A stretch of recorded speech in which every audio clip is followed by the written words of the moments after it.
Bienvenido, Pablo, qué lujazo tenerte. Realmente estoy muy contento y me siento orgulloso de tenerte, no solo por quién sos y tu perfil, sino en qué momento que te subiste al podcast, te escribí y de un día para el otro me dijiste que sí.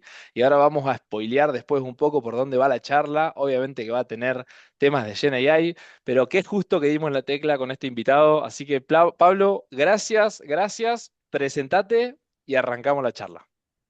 Gracias a vos por la invitación, Axel. Muchas palabras, un montón, gracias, es un gran honor. Gracias. Como bien te dije, cuando me escribiste fue muy espontáneo. O sea, en general, a mí me gusta participar de este tipo de espacios.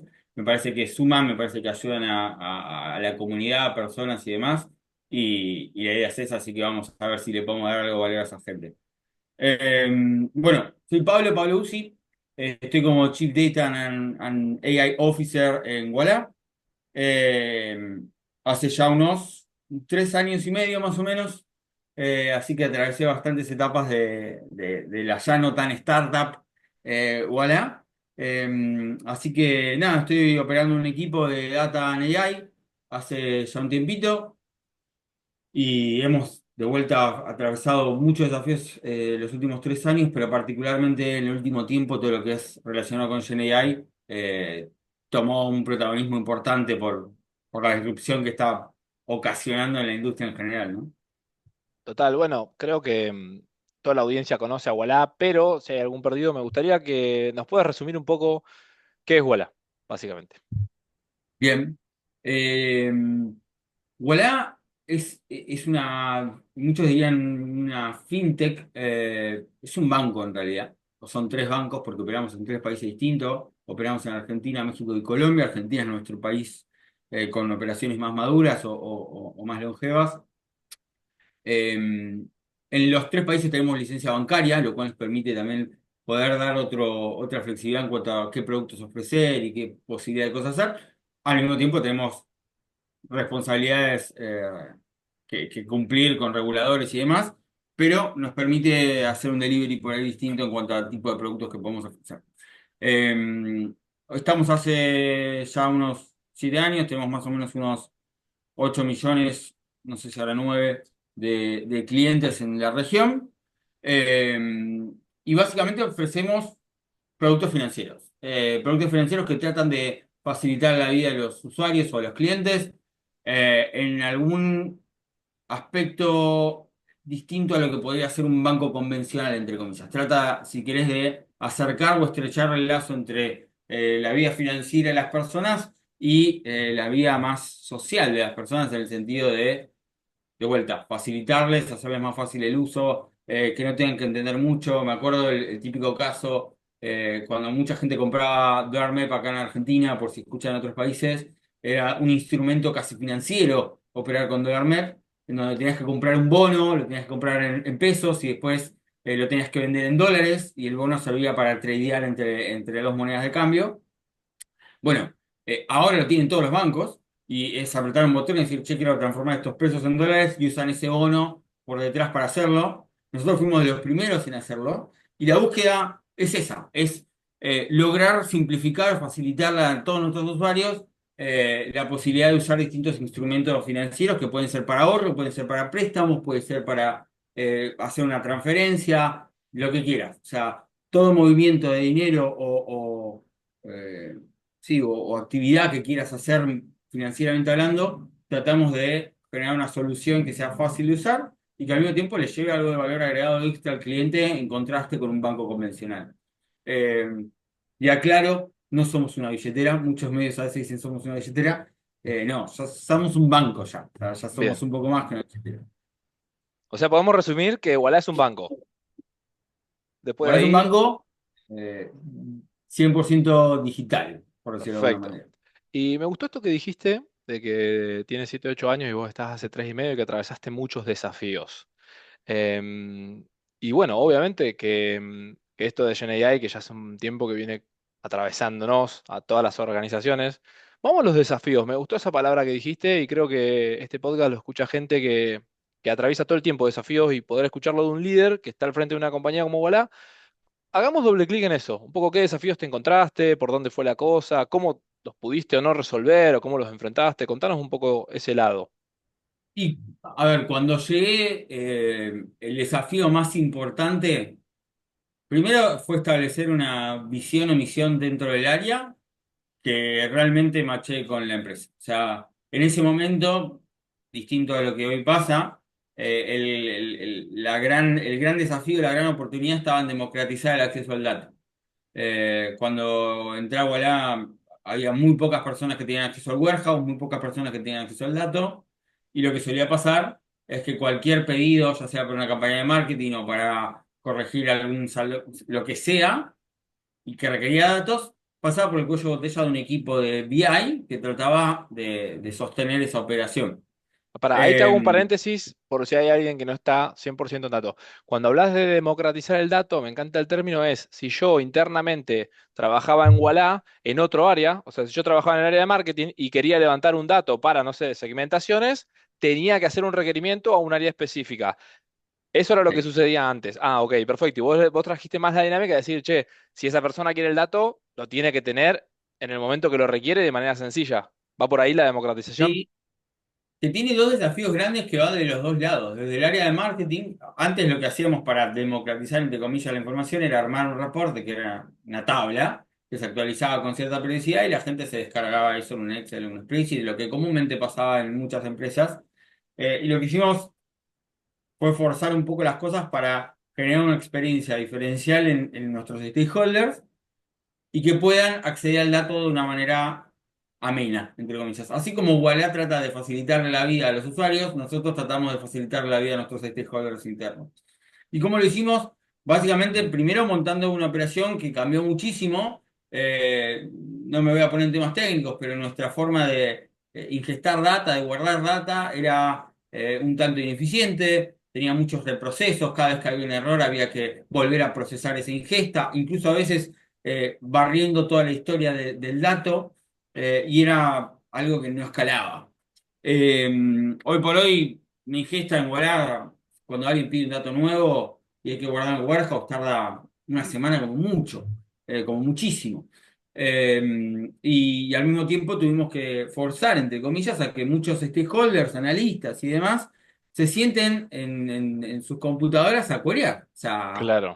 hoy por hoy tenemos más o menos la mitad de la empresa que al menos una vez por mes entra al warehouse y tiene una query, que es lo que nosotros llamamos eh, Data Active Monthly User, y es la métrica que seguimos o perseguimos para buscar que los usuarios, los stakeholders estén activos en eso. Y básicamente lo que hacen es queryar datos y nos permite a nosotros también centrarnos en otra parte importante que fue cambiar la operación en cuanto a cómo ingestar el dato, permitir tener reglas de calidad del dato para que el dato llegue bien y sea confiable, y ese tipo de cosas, y al mismo tiempo centramos mucho nuestro esfuerzo en enseñar, capacitar, hacer upskilling de distintos equipos para que puedan meterse, se animen a meterse, y puedan hacer lo que quieran. Y eso nos generó un siguiente desafío, que fue, ok, ahora todo el mundo puede entrar y tenemos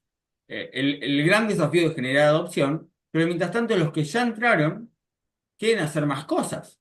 No quieren solo queryar el dato o buscar un dato en el warehouse con una query y usarlo para algo, sino que también quieren, por ejemplo, transformarlo y persistirlo. O sea, transformar el dato de alguna manera que se acomode más a las necesidades que están teniendo y guardarlo para poder ir a consultarlo directamente en vez de tener que tirar la query cada vez que lo necesitan.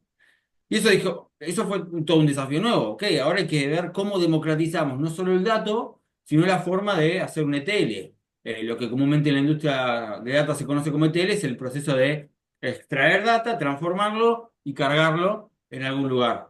Y lo que hicimos fue básicamente buscar eso, crear un sandbox particular para cada uno de los equipos, que ese sandbox te permita guardar datos, al mismo tiempo generar un orquestador de query para permitirte a vos como usuario final, con lo que ya sabías, ni más ni menos, o sea, sabiendo SQL, poder guardar, hacer que algo corra diariamente, o por hora, o por mes, o por semana, o por lo que quieras, y que quede guardado en un lugar. Y eso, por supuesto, y así te irás imaginando cómo sigue la cosa, fue generando nuevos desafíos y esas personas que ya podían guardar el dato y podían hacer ETLs propios de forma democratizada, querían hacer otra cosa. Y fue pasando con el tiempo, un poco buscado, para ser honesto, que generamos nuestro propio ecosistema de productos de datos, en donde nosotros generamos un producto interno y empezamos a buscar la adopción de parte de la empresa para el uso de ese producto interno. Ese generar el producto interno nace de la demanda propia que tienen los stakeholders en cuanto a diferentes cosas que quieren hacer. Y eso nos llevó a lo que llamamos Data Lite, que es nuestro portal. Cualquier empleado de Walla puede entrar a ese portal y ahí adentro cuenta con un ecosistema de soluciones de datos que le permite autoabastecerse. eh, el, el- el- básicamente el autoabastecimiento, el self-serving típico que siempre se habla, eh, que bueno, nos da la posibilidad no solo de no ser cuello de botella, sino de potenciar mucho más a la empresa para que sea data driven y que para que cada una de las personas pueda hacer lo que quiera. Eh, y bueno, dentro de ese ecosistema de soluciones, nuestra búsqueda siempre fue, y te estoy hablando ya hace 3 4 años, poder armar una experiencia Google. El típico analogía que yo traigo siempre en colaciones, cuando vos estás en un after con amigos tomando una birra, de repente, no sé, dentro de la charla surge, che, ¿qué edad tiene, no sé, Jennifer López? Porque surge como charla, y lo que haces es googlearlo. O sea, le preguntás al celular en una maquinita y sale la respuesta directamente, ni siquiera tenés que entrar a un link. Y es lo que queríamos generar una experiencia Google que le permita a personas que tienen preguntas y que se pueden responder con datos, poder hacerlo de esa manera. Y lo que hicimos fue ir tomando los desafíos intermedios hasta llegar a ese punto, al cual todavía no llegamos, pero te imaginarás que con el advenimiento de GenAI y demás, tampoco es que estamos muy lejos de eso, al contrario. Claro. Y ahí, mira, me surge una duda. Vos, como líder del área de data, em, ¿en ningún momento te planteaste el desafío de decir, che, pierdo poder? O sea, si yo democratizo el acceso a los datos, ¿sí? Porque hay veces que el líder inconscientemente dice, che, si yo le doy el acceso de los datos, pierdo, o sea, dejo de ser 100% determinante en un proceso, o sea, para conseguir el dato antes tenían que pasar por mí, entonces yo era sumamente importante. Lo democratizo, pierdo poder. ¿Tuviste esa disyuntiva? Y si la tuviste, ¿cómo jugó ahí el ego en la toma de decisiones para priorizar, digamos, esto data driven de la compañía y no por ahí el rol tuyo como líder? Contanos un poco de eso. No, nunca surgió eso, se me pasó por la cabeza. Sí sé que es como un mal común, entre comillas, de las personas que por lo menos están orientadas a datos o que lideran equipos de datos, nunca fue un tema. O sea, honestamente, yo al contrario lo veo como, estás generando más poder. De repente, cuando tu equipo, que por ahí es de 50 personas, 20 personas, lo que sea, el equipo de data, tiene acceso, de repente 1500 que somos en Wallah pueden tener acceso. Hoy nadie en Wallah se le restringe el acceso. Cualquiera puede tener acceso, obviamente con ofuscamiento de datos, con un proceso de DLP, digo, no es que todos pueden acceder a cualquier dato, pero los datos que no son sensibles, cualquier persona con un día de antigüedad de compañía puede acceder y no tarda nada ese proceso, es así. Y siento que eso nos da más poder, no menos. Al contrario, o sea, logramos que nuestro activo, que es el dato, transformarlo realmente en un activo. Hace mucho tiempo, ahora ya se perdió un poco de la nebulosa esa discusión, pero se hablaba del dato como un activo de la empresa, que es difícil posicionarlo de esa manera. Muchas veces, muchas compañías lo han logrado, pero es difícil porque realmente financieramente no lo ven como un activo, lo ven como un activo si querés más estratégico, pero para realmente buscar y lograr que sea un activo y que la gente lo perciba como un activo estratégico, tenés que darle acceso a eso. Eh, y hoy por hoy eso nos hizo lograr que la búsqueda esté en otro lado. Cuando antes era, che, quiero acceso, quiero acceso, quiero acceso, quiero acceso, hoy la pregunta y el foco está puesto en, che, necesito hacer bien la pregunta, porque de repente te da acceso a un mundo de datos de toda la compañía y no tenés ni idea qué carajo preguntar, porque hay Claro, 10.000 infinitas preguntas que se pueden venir y tenés que ser muy certero en esa pregunta. Y ese era el debate que queríamos poner en el centro, no si tenías o no tenías acceso al dato. Y es parte de lo que hemos logrado, el hecho de que las personas nos consulten cosas no para saber dónde está el dato y demás, sino más bien para que los podamos guiar en qué pregunta hacer, que en definitiva es el skill, si me preguntás, más importante que se viene en los próximos años. Saber qué pregunta hacer es mucho más importante que responderla per se. Las respuestas están. Te las da Google, te da ChatGPT, te las da lo que quieras. La clave está en hacer bien las preguntas. Y pusimos eso en el foco de la escena, que era un poco el objetivo, ¿no?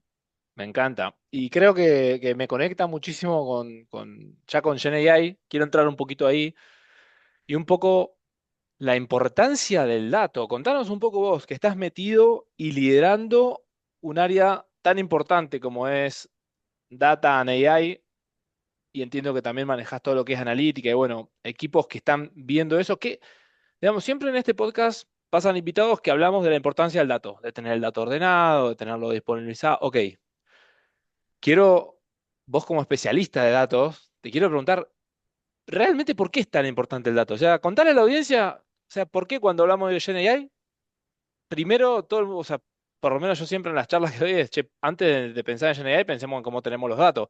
¿Por qué es tan importante? Eh, yo creo que para las soluciones que realmente tienen impacto es importante. No quita que haya soluciones que no necesiten tanto dato para ser importantes. No sé. Lo que se me viene a la cabeza, por ejemplo, es una de las iniciativas que tenemos relacionadas a GenAI es el hecho de agarrar todas las reviews de SOAR y en vez de leerlas una por una, como solíamos hacer un resumen que te genere los highlights y las cosas negativas, los puntos positivos y te lo resuma. Entonces, te da eficiencia operativa porque de repente pasaste de tener que leer uno por uno a tener la posibilidad de leer un resumen con las cosas más importantes. Y eso como dato necesita las reviews del App Store, ¿ok? Pero tampoco es algo que puedes curar demasiado. O sea, el usuario te escribe como te escribe.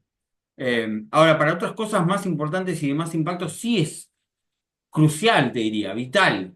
Eh, Sin ir más lejos, el anuncio muy reciente de nuestro chatbot basado en GenAI tiene atrás una cantidad de datos muy grande que fue necesaria para que la solución tenga sentido. Y empezamos a abrir mucho el abanico en el espectro de qué tipos de datos. O sea, este chatbot tiene data del BCRA, que nos dice las definiciones financieras que necesitamos. O sea, el chatbot no es que escucha plazo fijo que alguien dice y ya sabe lo que es un plazo fijo, porque nosotros cuando hablamos digo, con un amigo o lo que sea, decimos plazo fijo y sabemos qué es. Ahora, una máquina no lo sabe, se lo tenés que dar. Eh, si se quiere, ChatGPT o todos estos Generative Pre-Training Models, que GPT viene la sigla de ahí, eh, tienen ya información de eso porque están curados con Internet, pero no tienen información específica muchas veces. Y si tenés que armar una solución específica, como en el caso de Voilà, es necesario. Entonces, nosotros, incluso para cumplir regulatoriamente con todas nuestras responsabilidades, el hecho de que nuestro chatbot use la definición del regulador y del BCRA en el caso de Argentina y son otros en el caso de otros países, como definición oficial, le da un plus que de otra manera no podría tener. Y al mismo tiempo nos pasa con el resto de los datos que consume ese chatbot. Hoy el chatbot lo que hace esencialmente es tratar de, con un campo libre de texto, que vos le hablás, como si fuera un chat de WhatsApp, tratar de entender tu problema y derivarlo a un agente especializado en el tema puntual que tenés vos. Eh, y fue realmente clave no solo el tema de los datos, sino la seguridad que hay que tener alrededor de ese flujo de datos, la conectividad que hay que tener con las distintas soluciones para que funcione. Hoy tenemos un CRM, tuvimos que conectarlo con el CRM para que genere trazabilidad de lo que estaba pasando y le impacte en algún lado. Entonces, el dato es sumamente importante porque es lo que realmente hace la diferencia. Se mitiga un poco en el caso de estos nuevos modelos, de los Pre-Trained Model, por el hecho de que ya cuentan con un montón de información previa que viene del mundo de Internet. Pero eso no quita que tengan toda la información necesaria para hacer soluciones realmente valiosas. Eh, a mí me gusta compararlo con los ex modelos o los típicos modelos de Machine Learning, porque te ayudan a ver bastante bien la diferencia. Típicamente cuando vos haces un modelo de Machine Learning, le pones datos históricos que tengas, hay toda una forma y un proceso para poner los datos de la forma adecuada, y le pones un target, un objetivo, algo que tiene que perseguir, y básicamente el modelo te va arrojando patrones que te ayudan a determinar quién te va a hacer churn, o quién tiene riesgo crediticio, o quién tiene lo que sea. Estás entrenando a la máquina de cero. Los datos que ve son los que vos le das. Fin. En el caso de los pre-training models, como el caso de ChatGPT o Gemini y todo este tipo de modelos nuevos, cambió bastante el paradigma detrás. Primero porque le dio acceso a todo el mundo, que está buenísimo eso. O sea, como tienen datos previos con los cuales fue entrenado, ya te da un conocimiento genérico que de otra manera sería imposible que tengas. Y al mismo tiempo eso permitió darle usabilidad rápida, porque cualquier persona tiene cosas para preguntar y tiene cosas en las cuales puede sacar productividad del hecho de preguntarle a un Gemini, a un ChatGPT o lo que fuese. Eh, entonces nos amplió mucho el uso y hizo algo que a mí me parece fascinante, que es el hecho de agarrar AI, que era algo de circuito, si querés, cerrado o más difícil de entender, y de repente lo puso en las casas y en los teléfonos, en los bolsillos de cada uno de las personas del mundo. Eh, y realmente nos hizo propaganda, entre comillas, a todos los que nos dedicamos a AI hace mucho tiempo. Eh, pero claro, de vuelta, volviendo al eje de la discusión primario, tiene data que usó previamente para entrenar, porque de vuelta, un pre-training model, es un modelo que está preentrenado. Ahora, si vos querés sacar partido y hacer una solución con impacto, posiblemente necesites darle información extra, datos extra, para que tenga impacto. En nuestro caso, en el caso del chatbot, la data que le dimos extra tiene que ver con nuestros usuarios, con el tipo de problemáticas que tenemos en Walla y demás, y eso lo ayudó a darle más información de contexto, y la parte pre-training solo está sirviendo para poder hablar fluidamente con el tono adecuado y de la forma adecuada ante un usuario. Pero la parte que realmente resuelve es la parte que tiene todos los datos específicos del problema en cuestión a resolver. Clarísimo, que eso se los das vos de voilà. O sea, vos le decís, che, mirá, estos son mis datos de compañía y responde en función de eso. Y acá me surge una duda del chatbot. O sea, hoy yo sé que es un lanzamiento muy nuevo. Metámonos en el lanzamiento. Sí, Acá yo sé que es muy nuevo, así que debe haber muchas cuestiones que por cuestiones de compliance o lo que sea, no las vamos a poder charlar. Vos me vas frenando. Yo voy preguntando. Pero la idea es dale. entender un poco, digamos, en esta alianza que ustedes hacen. Primero, ¿por qué la hicieron? ¿Qué dolores vieron que podían resolver con esta alianza? Y una vez que la sacan, meternos en el tema del chatbot para entender un poco si ya toma acción o si lo que hace es entender la problemática, más o menos responder y agendar una llamada con el especialista, o si ya te resuelve ahí a vivo el problema, no sé, le Bien. hace algunas preguntas, sabe quién sos y te responde ahí la solución, te la da a vivo. Te digo de dónde viene el problema. O sea, todo partió de lo que fue nuestra solución previa para solucionar este tipo de cosas, que era un rule-based árbol de decisión que te hacía tocar teclas hasta llegar a tu problema. Te decía, el típica opción, como cuando te marca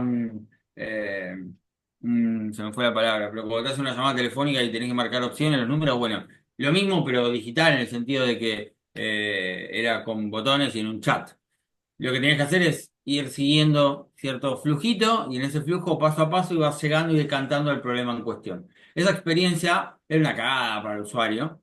Muchos la hacían porque obviamente tienen problemas que solucionar y demás, y está bien, y era lo que en ese momento ofrecíamos, pero la gran problemática que tenía eso es que te genera una experiencia fea, en la cual tenés que interactuar muchas veces, tenés que apretar muchos botones, tenés que dedicarle cierto tiempo hasta llegar a tu problema en cuestión. Con Siempre lo que hablando hicimos in-app, ahora, ¿no? O sea, siempre hablando sí, in-app, perfecto. siempre dentro del app.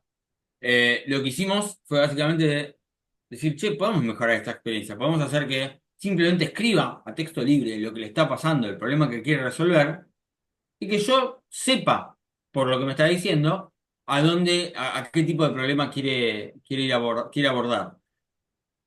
Y después ahí tenés varias casuísticas que se van abriendo. Puede ser que te tire todo un choclazo y de repente vos tengas toda la información necesaria para poder responderlo y rápido y resolverlo.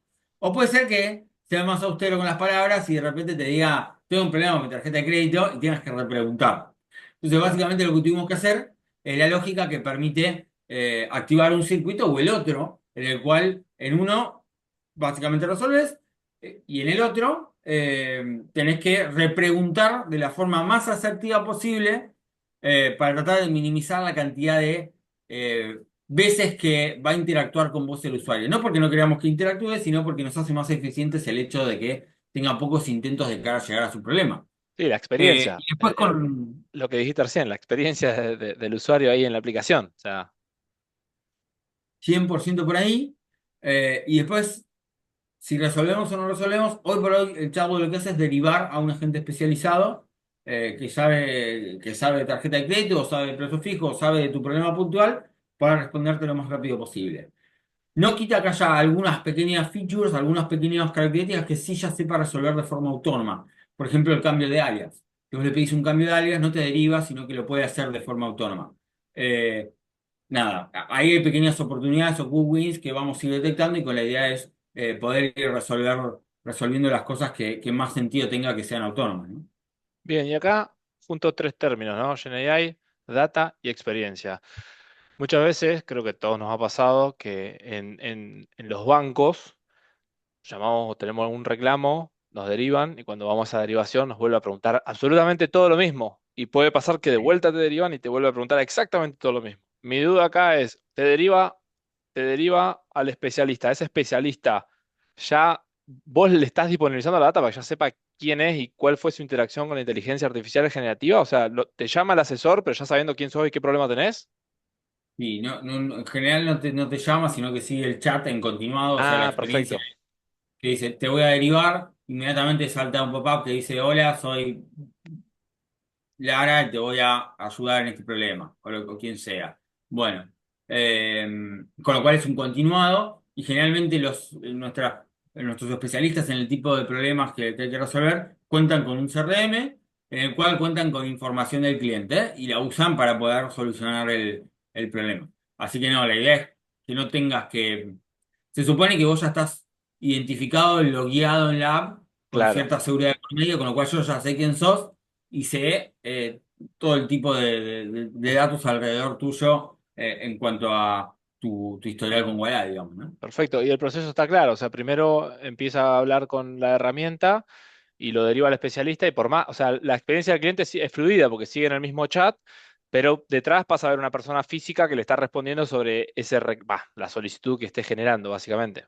Espectacular. Correcto, Y correcto. hay una pregunta, el otro día en la publicación de Pierpaolo, voy a leer así no me olvido, pero hizo la publicación del anuncio y ahí recalcaba que iba a haber atención 24/7, sin tiempos de espera. Te estoy leyendo textual. Detección del tono y la intención de cada conversación, que hablamos siempre el lenguaje del usuario y que la idea es que evolucione y se perfeccione con cada interacción. El tema del tono me recopó. O sea, ya tiene como detección si es un cliente que está enojado o que está contento o en función de por dónde va la cosa, pero siempre en chat. O sea, o también en algún momento te levanta el teléfono y también te lo mide por ahí. No, por ahora es todo por chat. Y sí, tiene medición del tono si querés, de la emoción que hay por detrás de lo que está escribiendo la persona. Así que eso nos pareció un diferencial que está bueno. Hay que explotarlo mucho más, hay que ver un poco cómo podemos ayudar, pero hoy por hoy lo que hace es simplemente es adaptar la forma en la que te responde al grado de paciencia que detecta que tenés, basado en si escribiste enojado, feliz o lo que fuese. Hoy por hoy es por cómo lo estamos llevando, pero la idea es poder potenciar eso y hacerlo aún mejor, ¿no? Espectacular. Sí, yo creo que es bastante importante porque es lo que hablábamos hace un rato sobre la experiencia del usuario. Si a veces cuando, si estás enojado y llamás y del otro lado te cortan, por ahí te enojas más.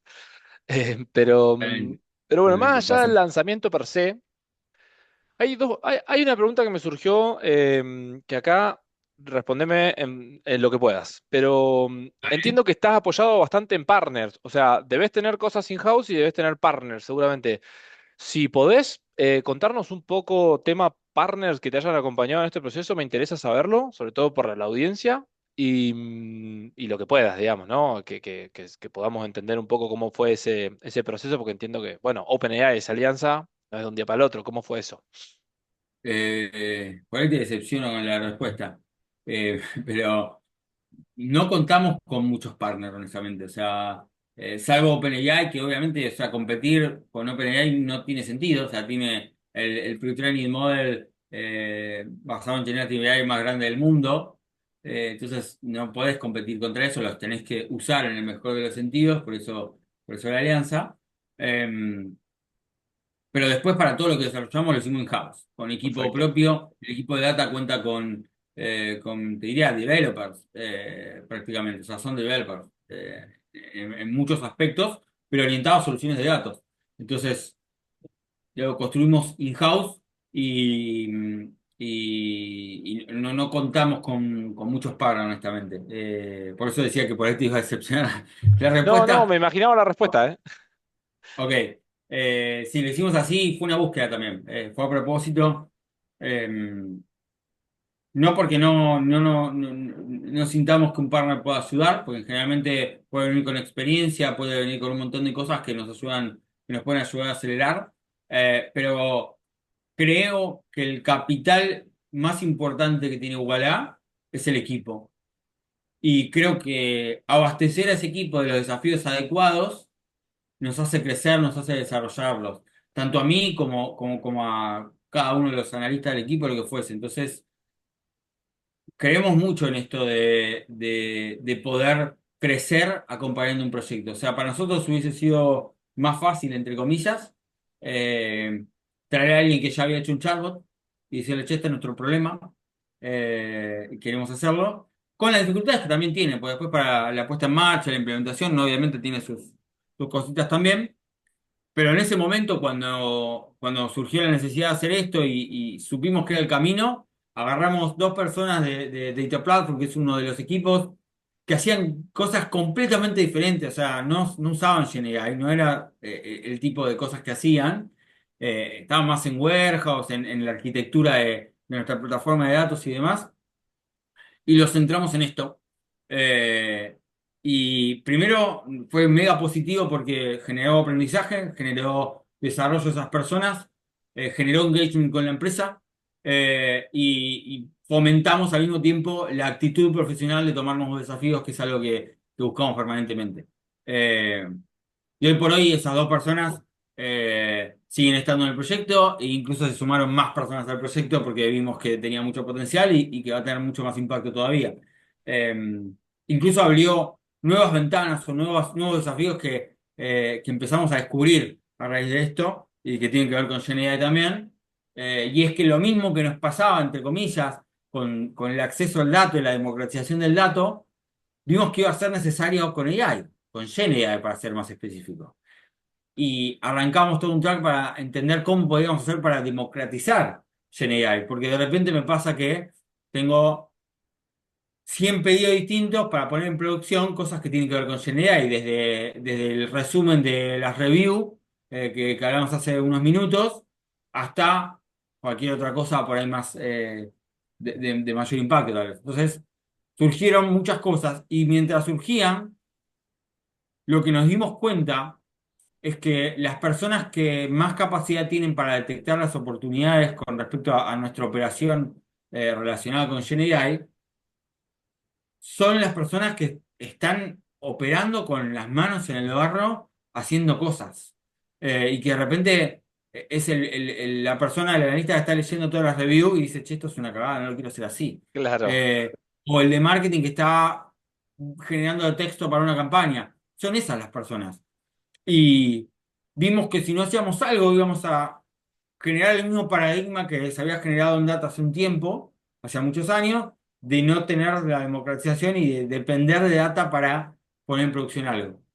Y ahí arrancamos todo el track de AI, Gen AI Democratization, que esperamos que este año nos saque muchos frutos, pero que la idea es poder dar la posibilidad a cualquier persona dentro de Walla poner productivo alguna solución de Gen AI y que con eso podamos, nada, básicamente mejorar la operación en general, en su todo. Y fíjate el alcance que tiene esto, porque es mucho más fancy la parte de GenAI que la parte de data, en el sentido de para las personas era una paja que nosotros le vayamos a decir, che, tenés que querear vos. Sí, sí, Fin, tenés todo para hacerlo. En cambio, que le digamos, che, tenés todo para poner tu solución de generar productiva, de repente tiene un engagement diferente con la gente. Entonces va a tener una adopción casi nativa, orgánica, a la cual no vamos a tener que poner tantas fichas como por ahí si lo tuvimos que hacer con data. claro. Wow, ¿cuántos términos? Mira, me llevo democratizar el dato, esto de democratizar GenAI, lo que hablamos de upskilling y esto también de generar músculo interno referido a lo que es inteligencia artificial generativa. Y claro, yo me adelantaste la pregunta, porque te iba a decir, es verdad que el que está metido en la operación tiene la solución al alcance, pero si no tenés un cierto grado de conocimiento de qué puede hacer la herramienta, por ahí no te lo imaginás. Pero en ese roadmap de democratizar GenAI, ¿cómo lo empezás a caminar? ¿Con capacitación? ¿Con charlas internas? ¿O cómo lo hacen? Eh, Charlas internas sí, seguro son necesarias, pero nuestra búsqueda es más. Hoy por hoy, suponete que alguien de marketing tiene que generar contenido con GenAI.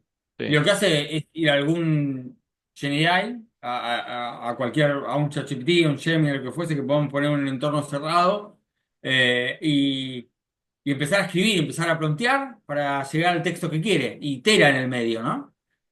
Hasta que después de iterar mucho tiempo, llega a una forma de proceder. ¿En qué sentido? Ya después de que lo hizo dos, tres veces, se da cuenta que tiene que pasarle estos dos, tres datos y pedirle que lo haga de la manera que lo fue haciendo las últimas dos, tres veces. Y con eso ya generó, ya sabe un poco cómo moverse. El tema es que tiene que ir switchando de una ventana a otra, de una solución a la otra, para poder generar una solución buena. Lo que queremos lograr es que no tenga que hacer eso, es que simplemente él se dedique a iterar ese prompt cada tanto según la necesidad que tenga y los datos que necesite, y que automáticamente se genere e incluso se lance la campaña necesaria. No que sea una tarea manual en la cual va, si querés, switchando de programa en programa hasta llegar a una solución. No, queremos formar un flujo que dé, para la redundancia, fluidez para que lo que necesita hacer se haga de forma automática.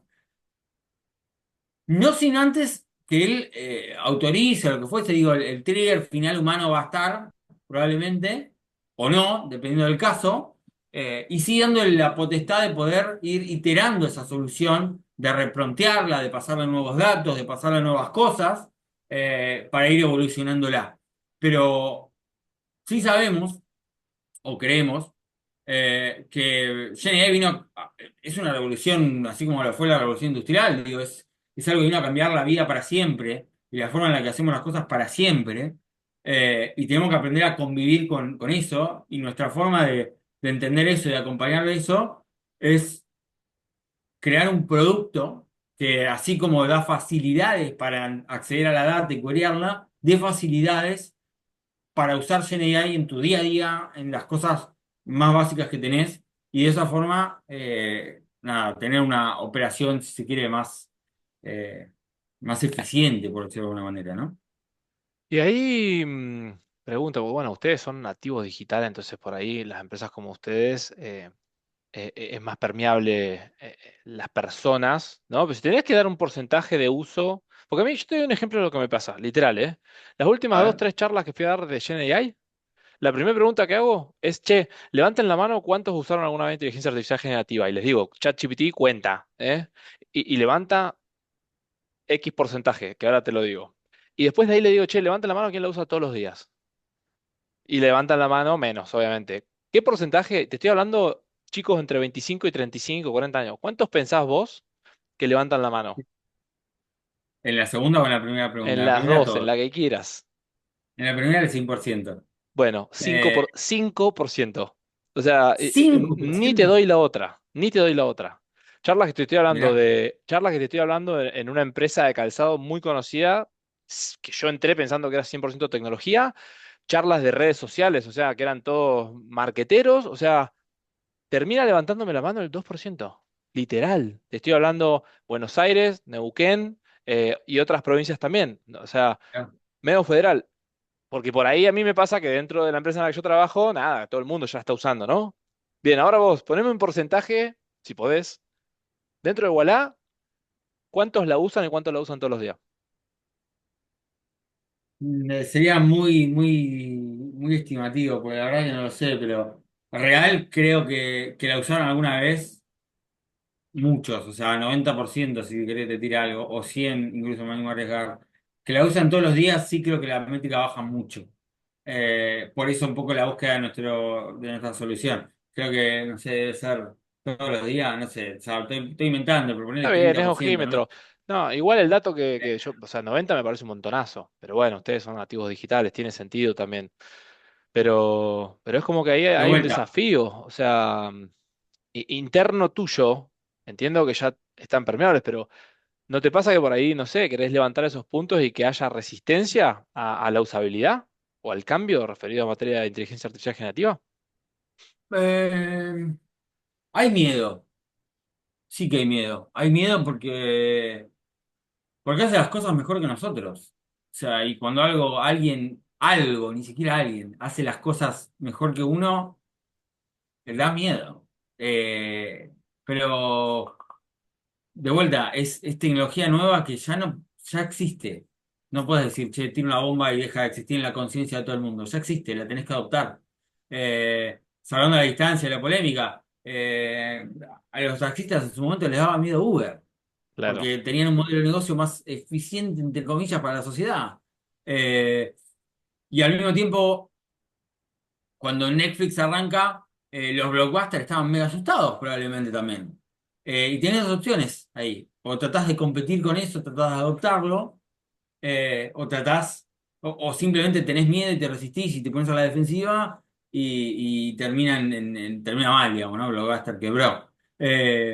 Pero creo que si hay algo, un factor común que saco de las nuevas tecnologías es que realmente vienen a cambiar el mundo y no es que van a desaparecer, ni siquiera lo evalúo como una opción. O sea, Netflix cambió la industria del entretenimiento para siempre y los que vinieron a competir con ellos son gente que lo hace igual o mejor. O sea, después hubieron 50.000 soluciones de streaming distintos, pero al principio eran ellos. Eh, y con Spotify pasó lo mismo, para siempre la industria de la música. Entonces, no creo que sea una opción resistirse, honestamente. Sí, sí, está bien. Entonces, cuesta, sí, obvio, hay que ver cómo uno acompaña ese cambio y demás. Sí hay miedo. Hay miedo y lo veo normal, lo veo natural. eh, y creo que tenemos que encontrar las mejores herramientas para cambiar el mindset y generar la adopción más friendly posible, porque realmente es algo que va a pasar, está pasando y cada vez va a cambiar mucho más nuestras vidas. Sí, totalmente. Y acá, nada, como verás, estoy re apasionado en la charla. Me quedan varias preguntas, pero voy a tratar de ir lo más rápido posible. Tema, quería saber un poco si nos podés spoilear algo por dónde ves que viene la cosa en tu roadmap de GenAI. O sea, nos contaste un poco, pero sí es entender que va a ir más tipos de agentes, más implementaciones internas. No sé, contanos un poco lo que puedas. Bueno, aparte spoileada es que sí, la idea es poder generar agentes de forma automática, o sea, democratizar la generación de agentes. Estamos un poco yendo hacia eso internamente. Y externamente seguir evolucionando el producto que tenemos. Hoy por el chatbot ya lanzado, pero la idea es seguir evolucionando esos productos, incluso encontrar más oportunidades ahí. El chatbot que lanzamos es la punta del iceberg. O sea, honestamente hay mucho trabajo para hacer ahí todavía y para que realmente la experiencia mejore mucho más. E incluso ver qué otros canales de contactación tenemos para abordar con GenAI. Y también lo usamos mucho internamente. O sea, generalmente cuando caemos en charlas de GenAI, las charlas típicas son chatbot, conversaciones y agentes. Claro, Y creo que hay mucho uso interno también. O sea, nosotros imagínate, por ejemplo, que definís cuatro variables o cuatro features que son importantes para vos, que es qué tan buen nivel de ortografía tiene la persona, cuál es el tono en el que habla, qué tanto explaya lo que dice, y de repente usás los mails que tenés de toda la compañía, porque, o sea, tenemos mails que nuestros clientes también usan como canal de contactación y empezás a construir features basados en eso. Básicamente le decís al motor de GenAI, che, quiero que leyendo esto uno por uno me digas el nivel de ortografía, el tono que pone y demás, y le das las categorías en las cuales tiene que guardarlo.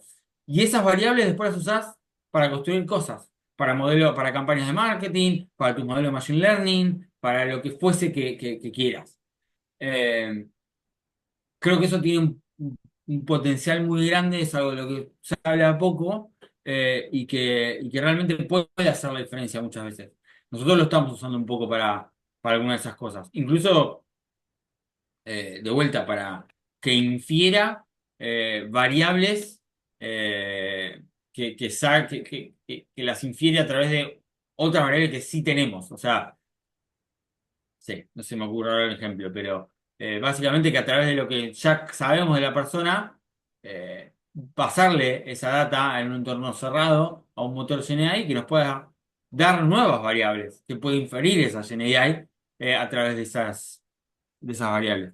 Hay una, Y hay una creo que que a eso mí, también tiene un potencial muy alto.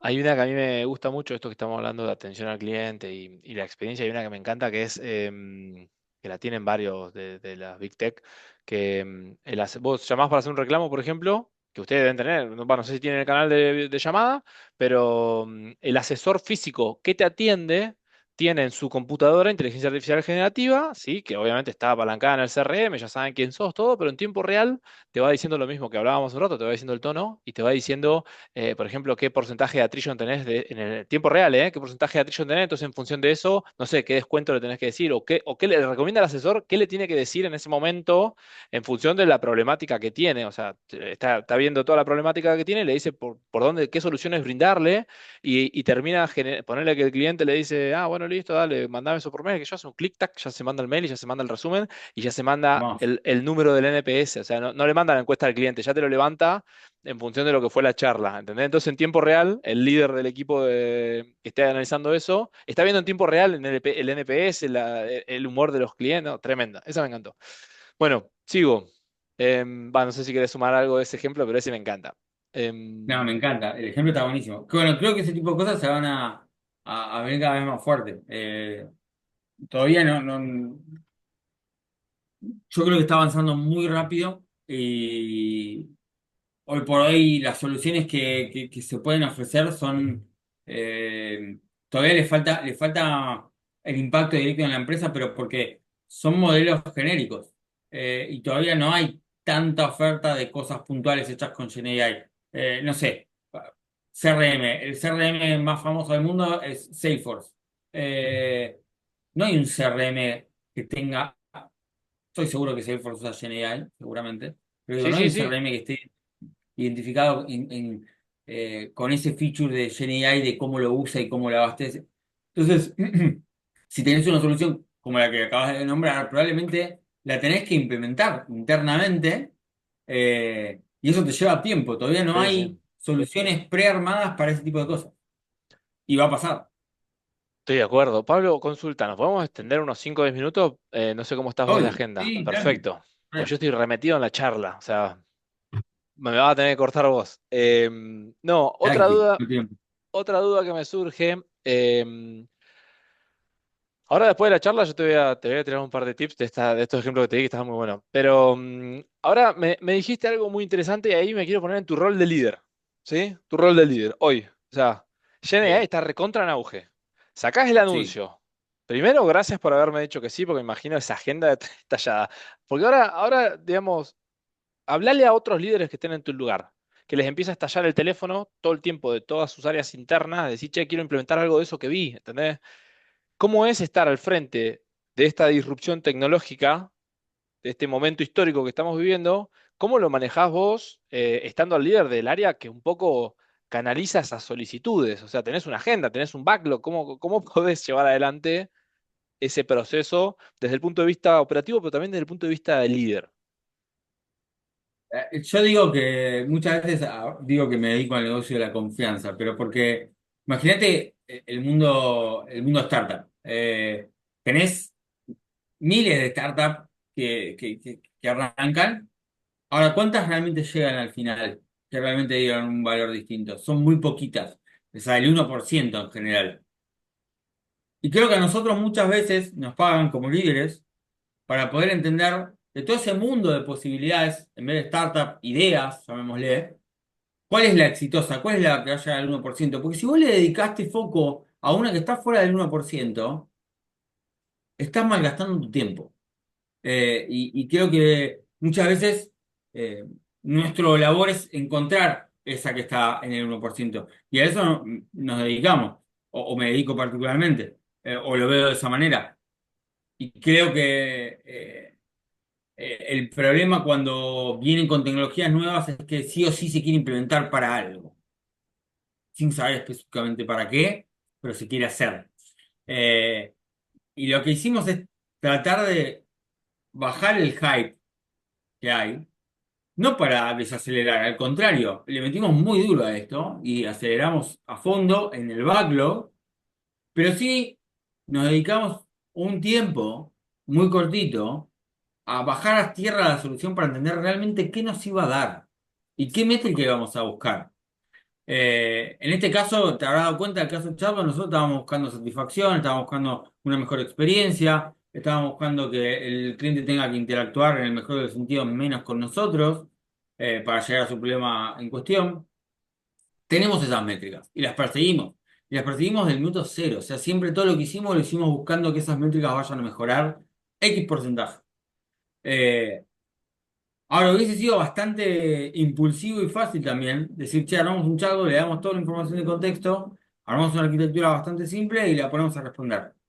El problema es que creo que hubiese tenido muchísimo menos impacto del que queríamos que tenga y la solución no hubiese escalado. Y eso le hace muy mal a la organización, porque en el negocio de la confianza que hablábamos antes, nos resta confianza en el sentido de, che, llegaste a una solución con la tecnología más disruptiva de los últimos años, que fue una cagada. O no, Claro. fue una cagada, no tuvo impacto. Eh, y nos quemamos, porque la próxima vez que vayas a tener una idea y no te dedicaste a bajarlo a tierra, bueno, ya no te van a creer tanto, entre comillas, ¿no? Eh, entonces, creo que un poco pasa eso y creo que también una de las cosas más importantes eh, que hay que hacer en general es creer realmente en ese proceso. O sea, yo siempre uso la película de Moneyball como ejemplo de esto. No sé si la viste, pero en la película de Moneyball básicamente es un equipo de béisbol con bajísimo presupuesto. eh, Dividido 10 los más grandes del mundo, y empieza a contratar jugadores basado en estadística, en la cual lo que hace es fijarse el balance de lo que te da estadísticamente hablando del jugador versus la plata que tenés que poner por él, y básicamente empieza a contratar cosas extrañas que ninguna otra persona hubiese contratado, pero que según los números le dan que es lo que más conviene en términos de plata y en términos de lo que tiene que lograr. Y en un momento empieza a salir como el orto, porque empiezan a perder y empieza a salir muy, muy mal. eh, y se le acerca el manager del equipo a la persona, al estadístico que estaba llevando adelante esta propuesta, y le dice, más vale que esto funcione. Eh, Más allá del chiste de más vale que esto funcione, el tipo creyó, continuó, incluso tomó medidas drásticas que le podrían haber costado su vida profesional entera para ir hasta últimas consecuencias porque creía en que realmente iba a funcionar. Y después termina rompiendo muchos récords y termina siendo muy exitoso, etcétera. Es una hermosa historia. Pero ¿Es lo que digo, verídica? sí, es verídica. La voy Es a buscar, la verídica. voy a ver. ¿Cómo se llama, me dijiste? Sí, Moneyball. La voy a buscar. Eh, El juego de la fortuna, creo que se llama en español. Eh, Nada, es béisbol, es un equipo cero, cero latinoamericano, pero igual está bueno. Bueno, cero latinoamericano, no, hay muchos latinoamericanos en otros países que sí juegan. Eh, el mensaje que pasa es que muchas veces cuando se complica la cosa, y no te voy a mentir, Estado en parte por momentos estuvo complicado, estuvo cuestionado Y sí, en cuanto a qué iba a dar, qué impacto iba a tener, si estaban bien los tiempos, lo que fuese, no importa, y hubo que aguantar los trampos, entre comillas, y decir, che, loco, vos confía en esto porque va a funcionar. Estamos de la mano con productos, porque aparte digo, por las dudas, esto lo desarrollamos en conjunto con el stakeholder principal que tiene esto, que es el área de producto. Eh, Vamos de la mano y esto va a funcionar, confía. Y creo que a veces hace falta hacer ese salto de fe para defender cosas en las que creemos que están funcionando y que el proceso por el cual estamos pasando está bien. Eh, y más en tecnologías que tienen mucho hype, porque tienen mucha presión de que funcione, de que salga y ya, y tal vez puedes hacer que salga antes, pero con menos impacto y con menos criterio, y eso le hace perder credibilidad. Entonces creo que como líder, esas dos responsabilidades de tener el ojo bien afinado y de tomar partido cuando se pone más picante la cosa es necesaria. Eh, es necesaria porque, de vuelta, creo que todas las innovaciones que vivimos en el mundo, y perdón que sea redundante, pero los Netflix, los Spotify, los Google de este mundo arrancaron haciendo algo en lo cual nadie creía que iba a funcionar. eh, o eran unos locos o lo que fuese. Y realmente después se volvieron los reyes. Entonces, a veces sí hace falta un poco por ahí creer en que va a funcionar y, y aguantar los trapos cuando haga falta, ¿no? Bueno, te voy a hacer una pregunta que yo ya sé la respuesta, pero ¿vos creés en esta tecnología? Sí, creo en esta tecnología, fuertemente. No quita que creo que tenga un montón de hype y un montón de FOMO alrededor del uso, porque es real. Y está bien, es natural. Creo que pasar por esa etapa de FOMO nos va a permitir valorar las soluciones que realmente tienen impacto y demás. Pero yo creo que debe haber mucho chanta, mucho error alrededor de la tecnología y de vuelta, creo que es normal y creo que eh, muchas veces tenemos que pasar por esa etapa socialmente hablando para darle valor a la cosa que sí tiene más impacto, ¿no? O que está hecho con un criterio un poco más bajo a tierra. Totalmente. Y para ir cerrando la charla, nombraste que están presentes en tres países, los tres países están en Latinoamérica. Contame cómo ves vos en materia de inteligencia artificial generativa estos próximos años en Latinoamérica. Eh, Yo creo que no podemos competir o sería muy difícil competir contra los OpenAI y los DeepSeek de este mundo, porque por más que lo barates y lo hagas más eficientes, son costos altos y Latinoamérica no tiene tanta inyección de capital en general, últimamente mucho más, pero históricamente no tanta, con lo cual sí veo que tenemos un gran talento y la posibilidad de utilizar todas esas tecnologías mejor que nadie, eh, o mejor que muchos. Somos muy competentes en ese sentido, como históricamente nos ha pasado. Sí veo difícil que podamos generar nuestro, si querés, chat GPT latinoamericano. Bueno, ojalá me equivoque, ojalá pase. Pero lo veo complicado, lo veo difícil, eh, pero sí veo que podemos usarlo mucho mejor que otros. Sí veo que podemos generar soluciones de vuelta. Todavía creo que hay un ecosistema de soluciones inexploradas que tienen GenAI como base para la utilización, en las cuales Latinoamérica puede aportar muchísimo. Eh, yo creo que el día de mañana armar un chatbot en unos años va a ser una pavada con GenAI. Van a hacer dos clics, enchufarle base de datos y que todo pase mágicamente. O se va a hacer más fácil, no sé si una pavada. Se va a ir simplificando todo eso. Ahora, la forma en la cual se va simplificando creo que va a tener que ver mucho con la cabeza que le metamos a este tipo de soluciones en los próximos años. Y ahí para mí Latinoamérica juega un papel importantísimo, te diría central en cómo hacerlo. Creo que somos muy buenos para eso.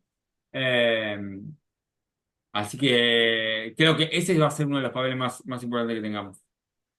Espectacular. Mira, Pablo, la verdad, terrible charla en el momento indicado, en el lugar indicado y todo indicado. Vuelvo a decirte gracias, porque para que la audiencia sepa, yo salió el anuncio, te escribí hace 3 días y me respondiste que sí, y acá estamos, así que nos hayas dado agenda a mí y a la audiencia, nada, realmente muchísimas gracias. Y por último, yo quiero abrirte el micrófono y que hagas un mensaje final eh, abierto a lo que te guste. Uh, qué difícil y qué amplio. No, creo que los mensajes un poco lo fui dando a lo largo de la charla. Creo que suena medio fancy, pero medio fancy no, por ahí medio filosófico, pero si realmente creen en algo, creen en una solución, creo que tienen que poner fichas ahí, incluso cuando hay gente diciendo no. Me parece importante y más en un momento de disrupción como el que estamos teniendo. Creo que estas tecnologías van a cambiar absolutamente el mundo como lo conocemos y que no hay que resistirse a eso, sino que abrazarlo y tratar de generar algo con eso.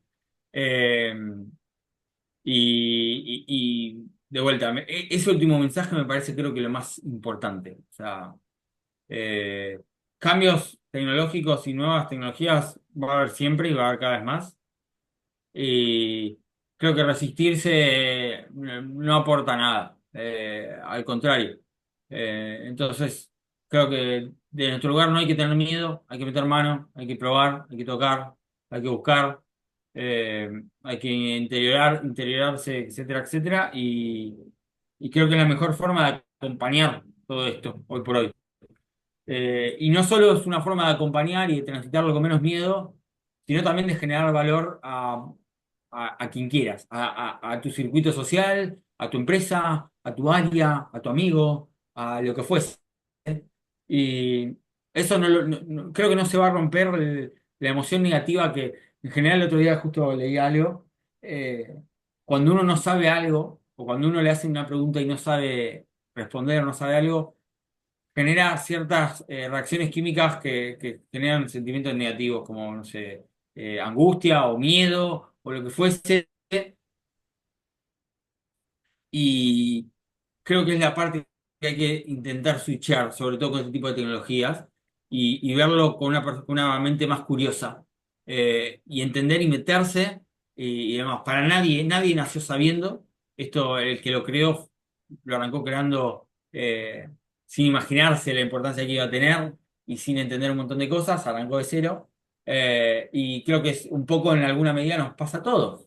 Y la mejor forma de romper con la inercia del sentimiento negativo que te genera el no conocer algo es simplemente tratando de ser curioso, aceptar que es un paso a paso y que no vas a saber todo el día de mañana, pero sí arrancar con pequeños pasos a generar el hábito de entender esa tecnología hasta que la entiendas y no solo la entiendas, sino que la uses para generar valor de vuelta, ni siquiera corporativamente hablando, socialmente hablando, en tu entorno, con tus amigos o para vos o para lo que quieras.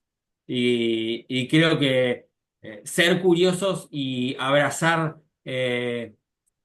no tener respuestas va a ser un skill sumamente importante en todo lo que se venga.